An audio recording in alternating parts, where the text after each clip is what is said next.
आखिरी episode Cliff hanger पर छूट गया था हमारा। शक्ति ने पूछा था कि अब उत्तर कर दो, मेरे संचय को खत्म कर दो, प्रकाश डालो। तो शिव अब उत्तर देते हैं। साधु साधु त्वया पृष्टम तंत्र सारम इदं प्रिय। साधु साधु, वाह बहुत अच्छे, क्या प्रश्न किया है। साधु अर्थात साध लिया गया, जो सिद्ध हो चुका है या जो सिद्ध करे। जब किसी का कुछ बोलना कोई उद्देश्य सिद्ध करे तो हम कहते हैं साधु साधु। जब किसी का कुछ बोलना सफल हो, जैसे पहले शास्त्रार्थ में जब कोई माइक ड्रॉप वाला जवाब देता था तो श्रोतागण कहते साधु साधु। विद्या दृष्टि देती है जिससे मनुष्य अपने ब्रह्म रूप को पहचान सके। साधो साधो साधो, मतलब सिद्ध कर दिया तुमने, साध लिया, हो गया, खत्म है अब। ये मूल है इस शब्द का। तो शक्ति के प्रश्न का उत्तर करना शिव ऐसे शुरू करते हैं, साधु साधु।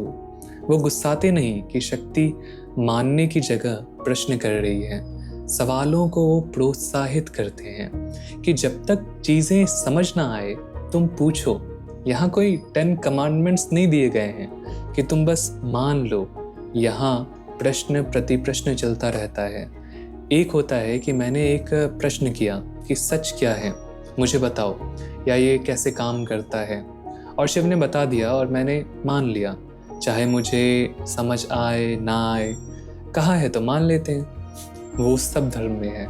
इट जस्ट लाइक कि बच्चे ने माँ से पूछा कि धरती आकाश में तैर कैसे रही है, वो गिरती क्यों नहीं है, और माँ ने कहा कि एक मनुष्य जैसी आकृति जिसका सर एक सुअर का है वो अपने नाक पे उठाए हुए है धरती को, और बच्चा मान गया। ये सब सभी धर्म ग्रंथ में होता है।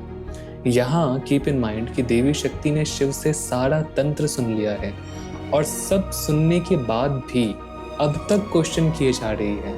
माना नहीं कुछ, जो जो सुना है अब उससे क्वेश्चन पूछ रही है।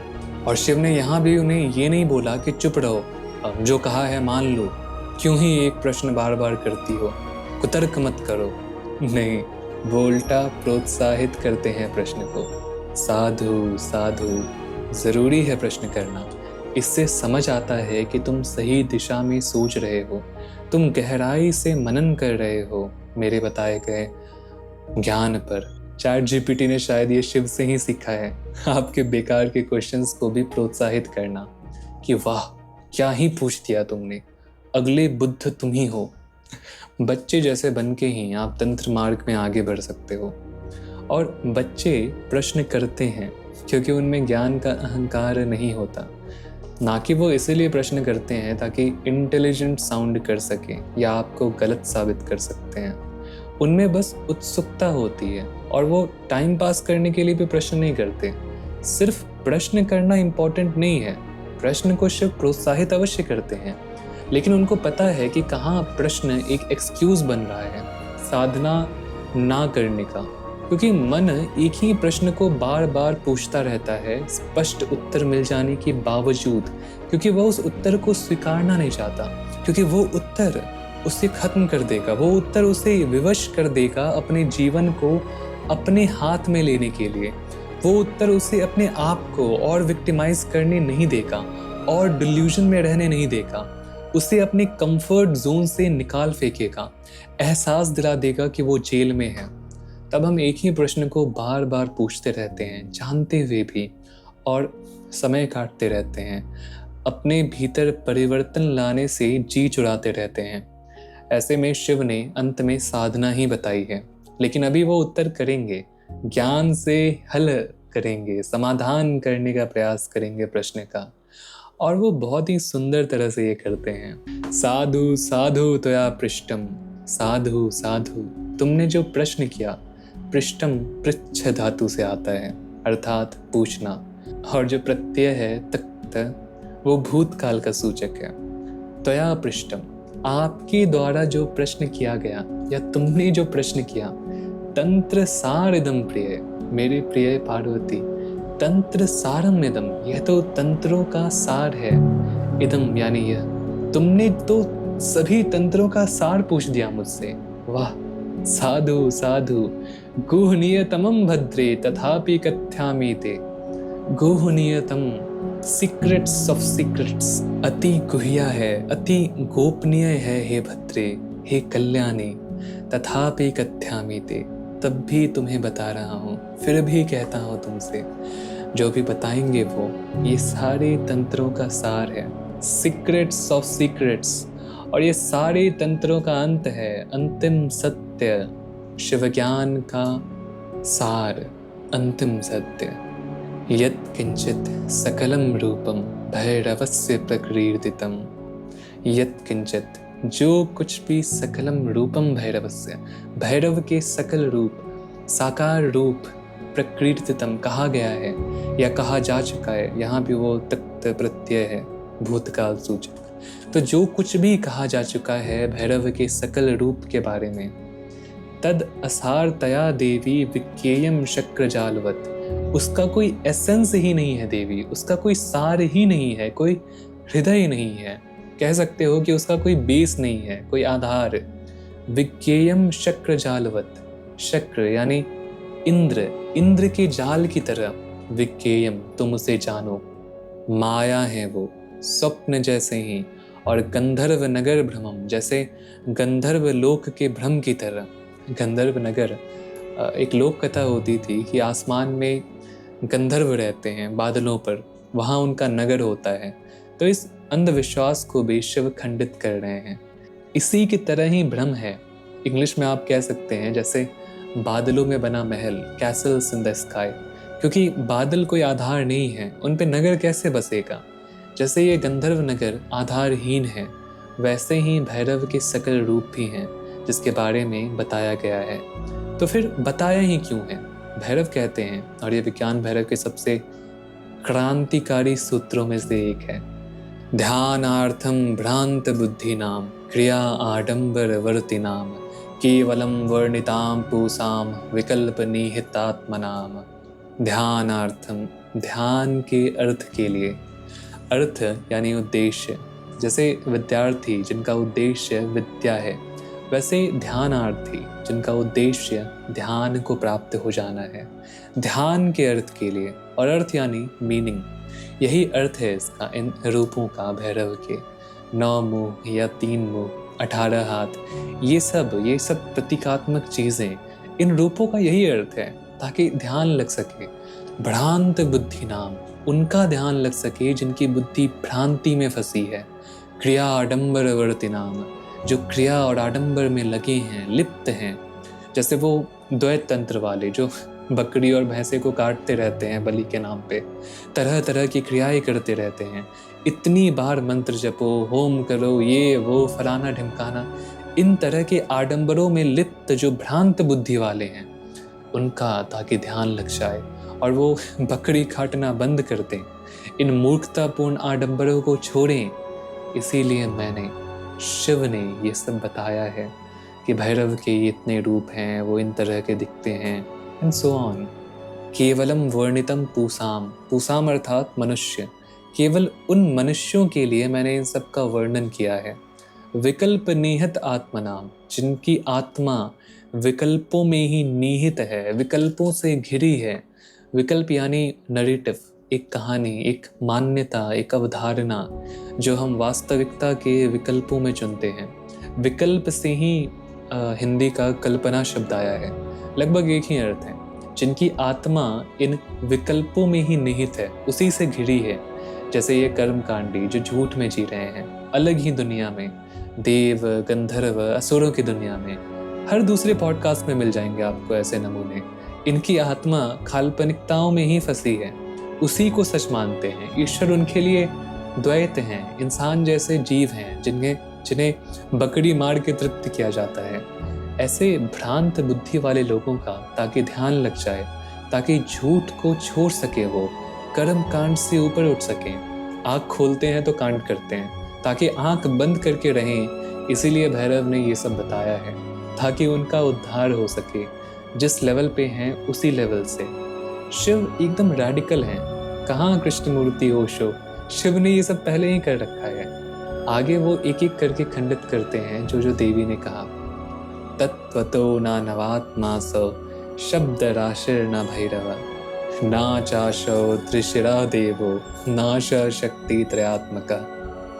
वास्तव में वह भैरव ना तो नवात्म है, ना ही वह शब्द राशि है। वह ना तो 3 सिर वाले देव हैं और ना ही वह 3 शक्तियों के स्वरूप वाले ही हैं। नाद बिंदु मयो वापि ना चंद्रार्थ निरोधिका ना चक्र क्रम संभिन्नो ना च शक्ति स्वरूपका। वह ना तो नाद बिंदुमयम है और ना ही अर्धचंद्र या निरोधिका। वह ना तो चक्रों के क्रम हैं जिन्हें भेदा जाए और ना ही वो शक्ति के स्वरूप के ही हैं। अप्रबुद्ध मति नाम ही एता बल विभीषिका मात्र मोदकवत् सर्वम प्रवृत्ति अर्थम उदाहृतम। अप्रबुद्ध मति नाम ही एता, जिनकी मति अभी तक अंधकार में है, अभी प्रबुद्ध नहीं हुई है, उनके लिए ही यह है एता यानी यह बल विभीषिका, बच्चों को डराने के लिए, या मातृ मोदकवत जैसे माँ मोदक देती है, प्रलोभन देती है। सर्वम यह सब उन्हें प्रवृत्त्यर्थ प्रवृत्त करने के लिए, प्रवृत्त करने के उद्देश्य से उदाहृतम उदाहरण स्वरूप कहा गया है। जो अप्रबुद्धमती हैं, अनएनलाइटेंड, उन्हें प्रवृत्त करने के लिए, प्रवृत्त यानी शुरू करना या किसी काम में लग जाना ताकि वे साधना शुरू करें, प्रबुद्धता के मार्ग में प्रवृत्त हों, इसीलिए यह सब उदाहरण के रूप में कहा गया है। और ये बिल्कुल वैसा ही है जैसे बच्चों को डराना या जैसे बच्चों को चॉकलेट दिखाकर प्रलोभन देना। समझते हैं, ये अलग अलग रूप भैरव के या देवी के बस इसीलिए हैं ताकि हम साधना कर सकें, हमारा ध्यान लग सके। वैसे तो कोई ध्यान करेगा नहीं।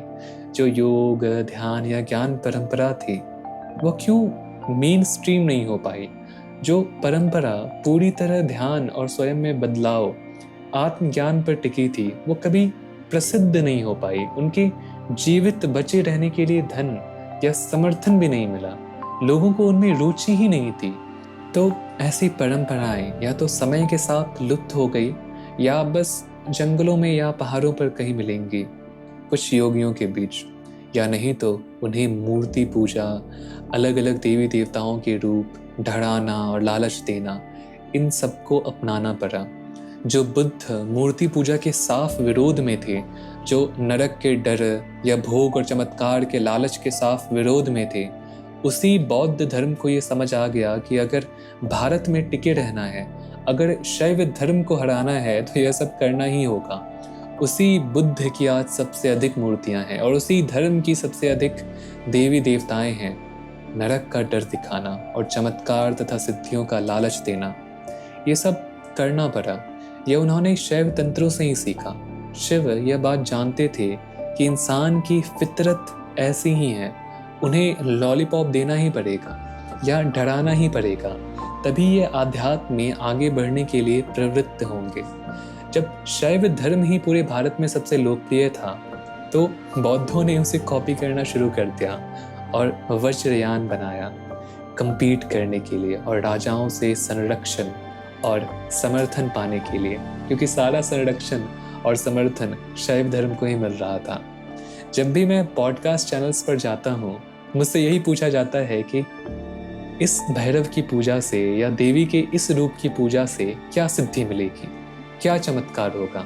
हम बाकी सारे तथाकथित तांत्रिक तो बस आंख मूंद करके बोल देते हैं, बगलामुखी की पूजा करोगे तो सभी शत्रुओं का स्तंभन हो जाएगा, कामाख्या में बलि दोगे तो सारी कामनाएं पूरी हो जाएंगी, उनका क्या बोलते हैं कपड़ा अगर आप साथ ले आओ, घर में ले आओ तो सभी भूत प्रेत भाग जाएंगे। वे बहुत ही कॉन्फिडेंटली ये सब सुनी सुनाई बातें कह देते हैं।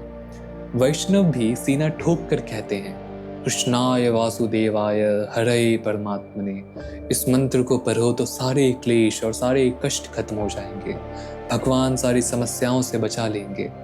लेकिन मैं सोच में पड़ जाता हूँ कि कैसे झूठ बोलूँ। मुझे याद है एक लड़की ने मुझे मैसेज किया था एक समय पर, जिसके साथ कुछ बहुत बुरा हुआ था। बहुत बुरा मतलब बहुत बुरा। जो मैं यहाँ नहीं बोलना चाहता। और वो कृष्ण भक्त थी। जब वो उसके साथ हो रहा था तब भी वो यही मंत्र पढ़े जा रही थी। कोई क्लेश का नाश नहीं हुआ, कोई चमत्कार नहीं हुआ। तो मैं कैसे कहूँ कि यह कर लो तो यह हो जाएगा, यह चमत्कार हो जाएगा। मैं जानता हूँ कि ये सब बस लॉलीपॉप हैं, लेकिन व्यूज़ भी तो इसी से आएंगे, और जो देखेंगे वो प्रेरित भी इसी से होंगे ध्यान करने के लिए, जो कि एकमात्र प्रबुद्धता का मार्ग है। इसीलिए शायद मैं कभी कभी भविष्य में ये सब कहूँ, क्लेम करूँ ऐसी ऐसी चीज़ें कि भैरव के इस रूप की पूजा करो तो स्वर्ण आकर्षित कर लोगे तुम, या बौद्धिक क्षमता बढ़ जाएगी, या कष्ट कट जाएंगे। अगर मुझे ये सब कहते हुए सुनो ऐसी अवैज्ञानिक बातें, स्यूडो साइंस, तो समझना कि लॉलीपॉप दे रहा हूँ ध्यान करवाने के लिए। ज़रूरी है वह सब थंबनेल में लगाना, या ऐसे ध्यान की विधियाँ देना, ऐसे रूपों के बारे में बताना, तभी ये भ्रांति बुद्धि के लोग, ये अप्रबुद्ध मति आकर्षित होंगे और प्रेरित होंगे ध्यान करने के लिए। जब मैं डराऊं कि साधना नहीं की तो भैरव नाराज हो जाएंगे, या अलग अलग एंटिटीज दिखने लगेंगी।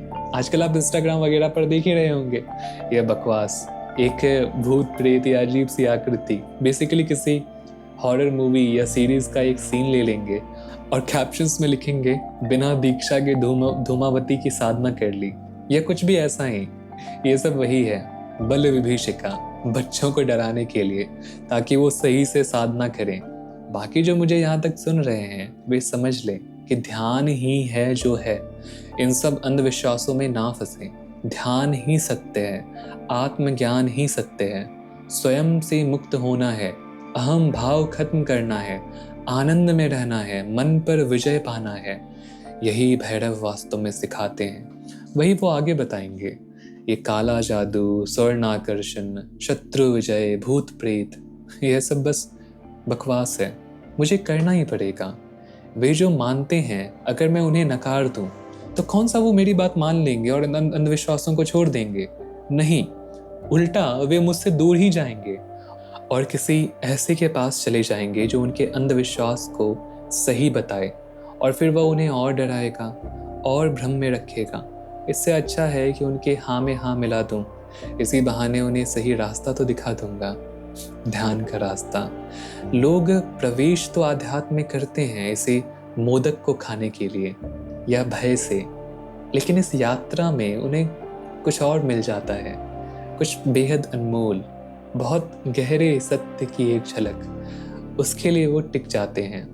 प्रवेश हालांकि यहीं से होता है, सतही बातों से लड्डू खाने के लिए। देखो, सच्चाई तो यही है कि हम द्वंद्व में फंसे हैं। हम हार जीत को एक समान नहीं देख पाते। हम मित्र शत्रु से ऊपर नहीं उठ पाए हैं, राग और द्वेष से जूझ रहे हैं। तो इस द्वंद्व के जहर को मिटाने के लिए द्वंद्व का ही सहारा लिया गया है तंत्रों में, सौम्य और उग्र देवी देवताओं का, जो सिद्धियां देती हैं और डराती हैं। ये सब उसी माँ के रूप हैं, जैसे माँ डराती हैं और फिर मोदक देती हैं। भैरव ने इसी शब्द का प्रयोग किया है, मातृ मोदकवत, जैसे माँ लड्डू देती हैं। एक पॉजिटिव रीइंफोर्समेंट या एक प्रलोभन कि बच्चा सही रास्ते पर चले, और डराती हैं, आंख दिखाती हैं, कभी कभी पीट देती हैं ताकि गलत रास्ते पर ना जाए। बस वही है ये सब। ज़्यादा मैं कुछ नहीं कहूँगा, नहीं तो ये निंजा टेक्निक काम नहीं करेगा। झूठ क्या है, इससे ज़्यादा महत्वपूर्ण है सच क्या है यह समझना। वैसे भी इस झूठ के अपने बेनिफिट्स हैं, जिसे मैं कभी कभी अपने शिष्यों को सही रास्ते पर लाने के काम में लाता हूँ। तो इस चर्चा को यही विराम देते हैं। आगे भैरव बताएंगे कि सच्चाई क्या है, सच में उनका क्या रूप है, और सच में तंत्र क्या है, वो अगले सेशन में। आज के लिए इतना ही। ओम नमः शिवाय।